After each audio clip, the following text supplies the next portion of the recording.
Bonjour, je suis content de vous retrouver. Aujourd'hui, on va parler de douleur au cou, de cervicale, comment détendre le cou, comment soulager la douleur. Vous allez trouver certains des conseils que je vous présente aujourd'hui dans mes livres, notamment mon livre 99 façons de soulager les douleurs au dos et au cou, et aussi mon plus récent livre Plus jamais malade, mon approche globale pour un corps en santé. Détendre la région cervicale haute.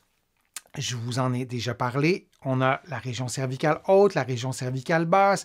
C'est comme si on avait un premier cou puis un deuxième cou. Ces deux parties du cou bougent différemment. C'est important de s'en souvenir, mais c'est surtout important d'en tenir compte lorsqu'on veut soulager le cou. Parce que si on n'en tient pas compte, peut-être que nos exercices, peut-être que nos automassages vont être moins efficaces.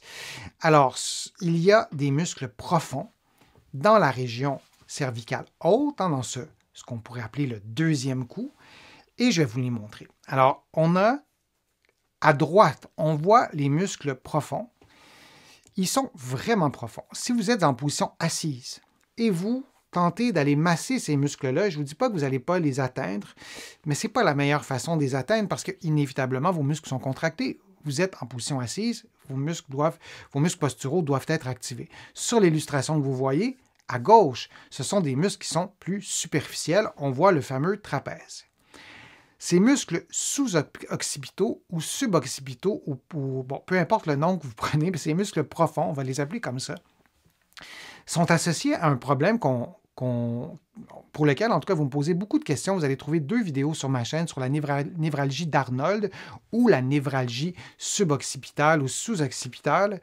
Et les nerfs sous-occipitaux et leurs dérivés, vous les voyez en jaune. Et lorsque les muscles sous-occipitaux sont tendus, c'est intéressant de les relâcher, particulièrement dans un contexte de névralgie d'Arnold. Il faut vraiment s'assurer qu'on a un bon diagnostic, que le problème, la douleur n'est pas causée par autre chose, mais ça peut être une façon de détendre cette région-là pour pouvoir peut-être diminuer les douleurs ou s'associer à ce type de névralgie. Alors, je voulais vous montrer les petits nerfs en jaune. Et si on regarde de profil, là, on en voit quelques-uns.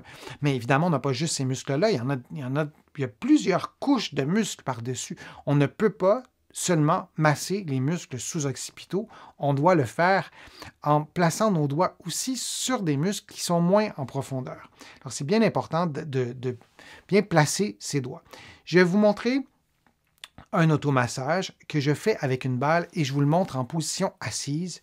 Je n'ai pas trouvé de façon efficace de vous montrer l'automassage en position couchée sur le dos. C'est vraiment difficile de voir quelque chose. Ça me prendrait une table transparente, puis encore là, ça serait difficile. Alors, je vais vous le montrer avec la balle et vous allez vous faire le massage avec vos doigts. Alors, vous allez, avec vos doigts, faire des rotations à l'endroit que vous voyez en ce moment et vous pouvez un peu pencher la tête, mais vous allez surtout masser exactement à cet endroit-là, ce que vous voyez exactement là. Alors, c'est la région que vous allez masser. Et vous pouvez aussi, comme vous venez de voir, aller un peu plus bas, aller masser le trapèze. On a le droit d'aller masser plus bas aussi, mais on veut aussi masser les muscles sous-occipitaux. Moi, je vous recommande de le faire en position assise en premier. Ça pourrait être une introduction. Si c'est trop sensible, bien, allez-y cesser ou allez-y plus mollo. Et l'automassage ne doit jamais reproduire de la douleur. Alors, quand on a des tensions, si l'automassage fait mal, on doit réduire la force qu'on met sur le bout de nos doigts. Alors, vous placez couché sur le dos et vous allez placer vos doigts. Évidemment, je suis de face, mais aux mêmes endroits que vous avez vu la balle sur la vidéo, et vous allez faire des petits mouvements, mais couché sur le dos, et vous relâchez votre cou. Et vraiment, avec le bout des doigts, vous faites des petits cercles, et vous commencez votre massage à la base du crâne. Si vous glissez votre main sur l'arrière du crâne, vous allez sentir une petite bosse, et ensuite, il y a un creux, et c'est la région cervicale qui commence. Et vous allez masser au niveau des muscles qui sont là, qui sont en profondeur, mais on s'entend, là, on ne va pas masser très, très, très, très fort pour commencer, mais vraiment avec le bout des doigts, un peu comme quand on fait de l'escalade, on veut contracter les muscles qui nous permettent de bouger l'extrémité des doigts et on va faire des mouvements circulaires. On peut faire aussi des mouvements en suivant une petite ligne imaginaire de quelques centimètres et on va masser sur la largeur et on va masser aussi sur la longueur. Alors, on va revoir les muscles 2 petites secondes ici. Alors, si on a nos muscles sous-occipitaux, qui sont les muscles triangulaires, si je puis dire, qui sont en profondeur, alors on les voit comme ça. Et si je vous les montre de profil, on les voit comme ça. Alors, c'est ces muscles-là que vous allez masser. La région cervicale haute, vous la voyez, hein, c'est les 2 premières vertèbres. Alors, c'est vraiment très haut. Regardez où se situe la mâchoire. Alors, c'est vraiment haut. On n'est pas dans le bas du cou. Alors, si vous voulez trouver cette région-là, partez de la mâchoire, allez en ligne droite. Alors là, vous êtes au plus bas de la région cervicale haute et c'est entre le crâne et cette région-là. C'est difficile de montrer ça à distance, mais je prends le pari de le faire.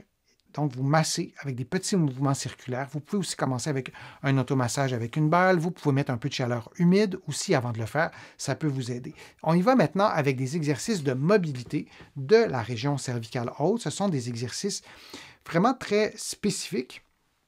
Et je vais vous montrer ça dans quelques instants, le temps de changer de diapo. Alors, l'exercice, c'est un mouvement de flexion et on ajoute un mouvement de rotation. Vous pouvez faire l'exercice les premières fois 2 fois moins vite que ce que je vous montre à l'instant. Donc, vous allez faire un mouvement de flexion et on ajoute à ça, vous le voyez, un petit mouvement de rotation vers la droite et un petit mouvement de rotation vers la gauche. On revient en position neutre et on redresse la tête. C'est le mouvement. Ce n'est pas un mouvement rapide, ce n'est pas un mouvement extrême. On ne veut pas pencher la tête au maximum, tourner au maximum. On y va vraiment avec douceur. Et le fait de combiner ces 2 mouvements, ça nous permet de cibler un peu plus les vertèbres qu'on souhaite mobiliser, qu'on souhaite bouger. Et vous faites 10 mouvements de chaque côté. Si le mouvement reproduit de la douleur, si le mouvement reproduit un mal de tête, si le mouvement reproduit tout symptôme, c'est peut-être parce que vous avez un problème avec la région cervicale haute qui doit être évaluée. On ne fait pas toujours ce mouvement-là dans la vie de tous les jours. Et lorsqu'on a un problème avec la région cervicale haute, souvent notre corps bloque les choses et va utiliser un mouvement des épaules, va trouver une façon de ne pas faire ce mouvement-là. Alors, si vous faites l'exercice tel quel, vous n'avez pas le choix de le faire, le mouvement. Et si ça reproduit de la douleur, vous arrêtez le mouvement et vous consultez un professionnel de la réadaptation. Je vous le dis souvent, mais c'est important. Un deuxième exercice que je vous montre, avant de vous le montrer, je veux vous présenter une façon de placer des serviettes. C'est plus facile de vous le montrer en photo. Vous pourriez, même je vous conseille les premières fois, d'utiliser cette installation-là. Vous prenez 2 serviettes que vous croisez. La serviette bleue, vous voyez, je suis adossé sur la serviette, donc je stabilise la serviette.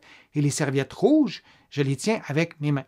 J'ai pris des serviettes de couleur pour que ça soit clair pour tout le monde. Et on fait un exercice d'extension. Là, je vais vous montrer une photo, mais je ne vous demande pas de faire le mouvement tout de suite. Je vous demande juste de mémoriser ce mouvement-là. Mais ce n'est pas celui-là qu'on va faire tout de suite. Et là, l'exercice que je vais vous montrer, je vous le montre en utilisant mes mains. Je n'utilise pas des serviettes. Mais moi, je vous conseille la première fois d'utiliser les serviettes, de vraiment vous installer comme vous avez vu avec les 2 serviettes de couleur. Alors, ce qu'on fait, c'est qu'on rentre le menton en expirant doucement. On essaie de rester détendu et on relâche. C'est un petit mouvement. Si vous avez l'impression qu'il n'y a pas de mouvement, qu'il n'y a rien qui bouge, donnez-vous du temps pour vous approprier le mouvement. Ne vous mettez pas de pression et comme je vous dis souvent, soyez indulgent avec vous-même. Alors vous rentrez le menton comme ça et vous relâchez. Les mains sont là pour stabiliser les épaules et ce que je préfère nettement, c'est d'utiliser les serviettes.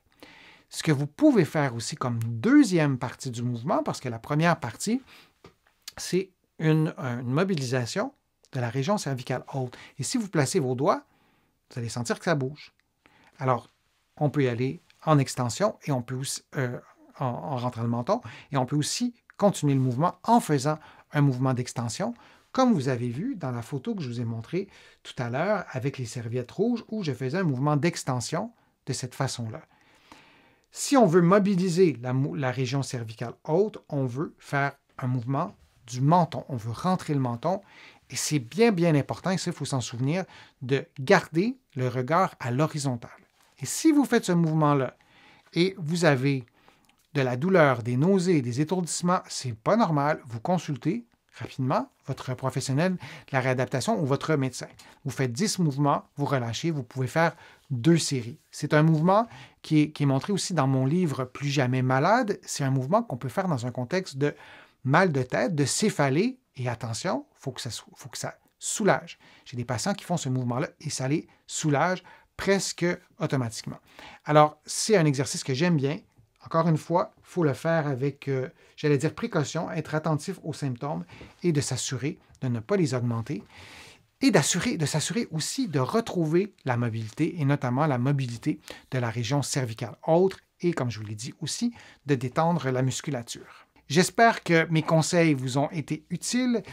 Je vous invite à regarder d'autres vidéos sur ma chaîne pour approfondir certains éléments. Je vous remercie d'avoir été là. Je vous remercie aussi de me poser vos questions sur le fil de discussion. Pour ceux et celles qui souhaitent faire une contribution, je vous le dis, ces contributions sont essentielles à la poursuite de mes productions de vidéos sur YouTube. Je vous en produis de plus en plus. Vous pouvez contribuer en cliquant sur le petit cœur directement sur YouTube ou en visitant ma chaîne ou plutôt mon site web, le www.denisfortier.ca. Vous allez trouver aussi beaucoup d'autres informations dans mes livres que vous allez trouver partout en librairie, notamment au Québec, au Canada, mais aussi de l'autre côté de l'Atlantique. Et vous allez aussi trouver beaucoup d'informations sur mon site web. Vous allez pouvoir vous abonner gratuitement à l'infolettre, au courriel thématique. Vous allez voir, c'est facile de s'y retrouver. Alors, n'hésitez pas à m'interpeller sur les réseaux sociaux. Ça me fait toujours plaisir de vous lire. Je lis tous vos commentaires et j'essaie d'y répondre quand je peux en personne ou sinon, j'y réponds à travers d'autres vidéos. Alors, je vous dis à une prochaine fois, à un prochain direct, peut-être à une prochaine vidéo. À bientôt.